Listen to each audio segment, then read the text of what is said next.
For many of us, we just learned to read. It was sort of like a magical thing that happened, and we don't probably remember the energy that we put into it as a 5- and 6-year-old, learning and developing decoding skills. So it's probably understandable that many good readers, or people who have found learning to read easy, perplexed by a group of the population that have experienced great difficulty developing these skills.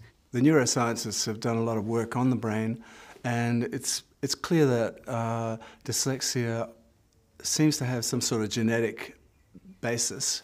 It gets passed down in families. That work has also found that if you give a good sound instruction to adults with dyslexia, or children, even children with dyslexia, they've been able to see that the brain processing will change. So they're calling that a kind of plasticity of the brain, particularly if you teach them phonological skills so that they learn how to decode words. Then brain imaging studies have found that there's a shift. So the good news is that although you may have reading difficulties and although you've got dyslexia, things can change. Are containing many other substatus. Hang on, it's an important chemistry word. Substances.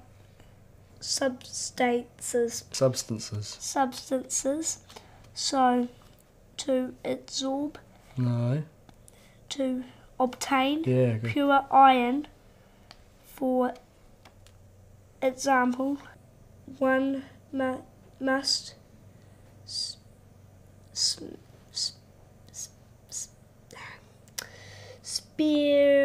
it. Close. Do you have another go? Separate it. Good. From its ores by smelting it. Good. A very simple definition of dyslexia is difficulty with words. But we know that many people have difficulty with words or reading words, but they're not dyslexic. Professor Bill Tumner has come up with a definition of dyslexia.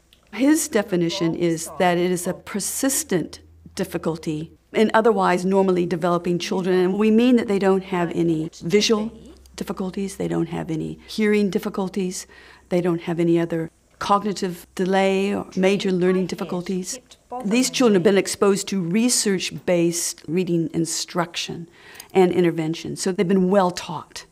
The difficulty lies with their phonological processing abilities. And we could say that that has two major parts. One is their difficulty in developing phonemic awareness, and that's hearing those little small units of sounds in words. So a word like cat has 3 sounds. So they're experiencing great difficulty in hearing those small units of sounds that all words have. And they have difficulty with phonological recoding or applying letter-sound relationship rules to words. So they have difficulty sounding out.